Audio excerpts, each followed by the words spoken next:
신대방동의 한 편의점 앞. 사람들이 무슨 구경이라도 난 듯 거리에 모여 있습니다. 버스 한 대가 전신줄을 들이받아 멈춰 서 있고 승용차 운전자는 얼굴에 피를 흘린 채 쓰러져 있는데요. 도대체 무슨 일이 일어난 걸까요? 당시 현장 상황으로는 45인승 버스가 중앙선을 넘어 인도에 있는 전신줄을 들이받아 있는 상태였고 그 옆에 마티즈 차량 안에 50대로 추정되는 요 구조자가 머리에 출혈이 있는 상태로 차량 안에 갇혀 있었습니다. 버스와 부딪힌 충격으로 앞유리에 금이 간 승용차. 그 안에는 50대 여성이 타고 있습니다. 얼굴엔 피가 흐르고 의식은 혼미한 상태. 대원들은 응급처치를 한 후에 구조를 시작합니다. 또 못지않게 안전한 이송이 중요한 현장. 그래서 늘 팽팽한 긴장감이 감돕니다. 사고 직후에 버스는 도로변에 있던 전신줄을 들이받았는데요. 하지만 버스 운전자는 무사했고 다행히 전신주로 인한 정전 사태도 발생하지 않았습니다. 전신주가 쓰러졌거나 버스가 인도로 돌진했다면 인명피해로 이어질 수도 있는 아찔한 상황이었습니다. 승용차 앞 유리가 산산조각이 나고 문은 심하게 찌그러졌습니다. 천호동에서 하남 방향으로 버스 전용 차선을 달리던 공항버스와 유턴을 하던 승용차가 충돌한 것입니다. 이 사고로 승용차 운전자와 동승자 등 2명이 다쳐 병원으로 옮겨졌습니다. 두 사고 모두 승용차 운전자의 부주의로 일어난 사고였지만 시민들이 이용하는 버스에서 일어난 사고라는 공통점이 있습니다. 마을버스를 포함한 서울 시내버스의 하루 이용객 수는 약 600만 명. 이용객이 많은 만큼 버스를 포함한 대중교통사고도 꾸준히 증가하고 있는데요. 2008년부터 2010년까지 버스를 포함한 대중교통의 사고가 11만 1,799건 발생해 1,610명 사망한 것으로 나타났습니다.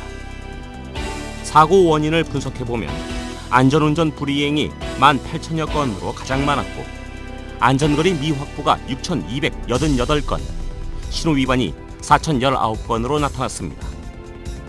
지하철 다음으로 많이 이용하는 대중교통인 버스. 하지만 운전자의 부주의로 주변 운전자의 배려심 없는 행동으로 크고 작은 사고들이 끊임없이 발생하고 있습니다. 특히 버스 사고는 많은 시민들이 이용하는 만큼 한 번 사고가 발생하면 대형 인명피해로 이어질 가능성이 큰데요. 예기치 않은 사고에 대처하는 방법은 무엇일까요? 버스와 승용차의 사고는 많은 인명피해가 나기 때문에 사전 예방이 굉장히 중요합니다.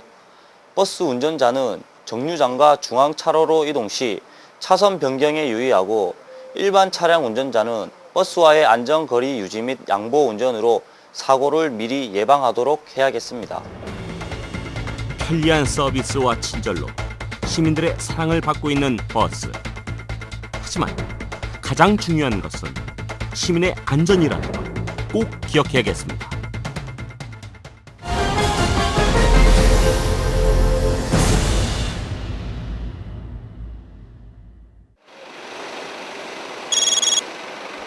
서울 독산동의 한 정육점.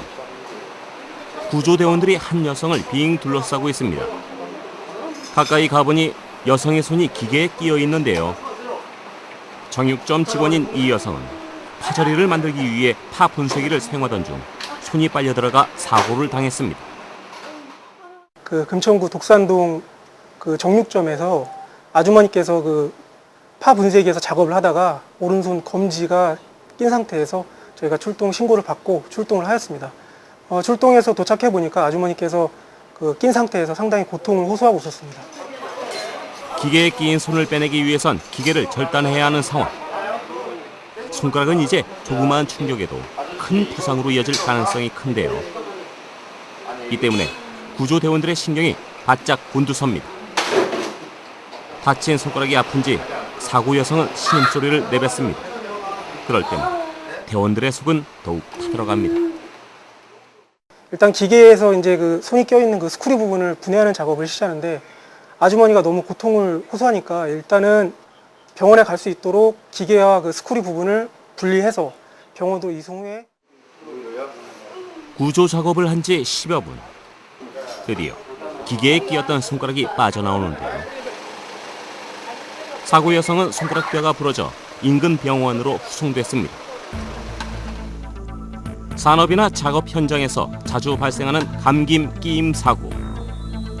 특히 끼임 사고는 넘어짐, 추락 사고와 함께 산업 현장에서 가장 많이 일어나는 3대 재해 중 하나입니다. 그 대표적인 것이 기계의 벨트나 체인, 드릴과 같은 전동기구가 돌아갈 때 회전축에 신체나 옷자락이 감겨 사고가 발생하는 것입니다. 이러한 감김 끼임 사고는 일상생활에서도 흔히 발생하고 있는데요. 대형 건물에 설치된 에스컬레이터, 헬스장의 러닝머신과 같은 운동기계에서도 자주 발생합니다.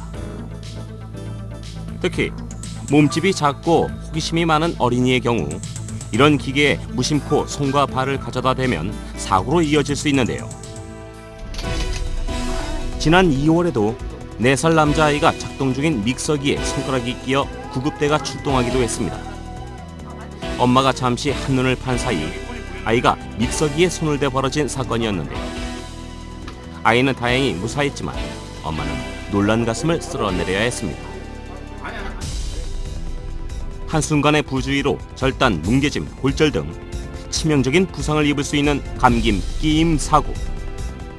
기본적인 안전수칙 몇 가지만 지켜도 각종 위험 상황을 예방할 수 있다고 합니다. 가장 중요한 것은 작업할 때 복장인데요. 통이 넓은 소매나 헐렁한 바지, 장식이나 끈이 있는 옷차림은 절대 피해야 합니다. 작업을 할 때는 항상 안전모를 착용하고 머리카락이 기계 가까이에 닿지 않도록 합니다.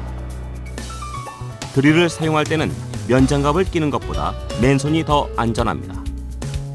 면장갑을 끼면 손의 감각이 둔해질 뿐만 아니라 면장갑이 자칫 드릴에 감기는 경우가 발생할 수 있기 때문입니다. 이런 사고들은 보통 보면 골절상이나 열상 같은 이제 어떤 상처가 나기 쉬운데요. 심각한 경우에는 절단이 되는 경우도 있기 때문에 이런 사건들을 보게 되면 일단은 가장 중요한 게 이제 개인의 어떤 부주의, 그리고 이제 어린아이들은 부모들의 어떤 부주의로 인해서 사고가 발생됩니다. 편리를 위해 사용하는 기계. 하지만 부주의하게 사용한다면 우리의 생명을 위협하는 흉기가 될 수 있다는 사실을 잊지 마시길 바랍니다.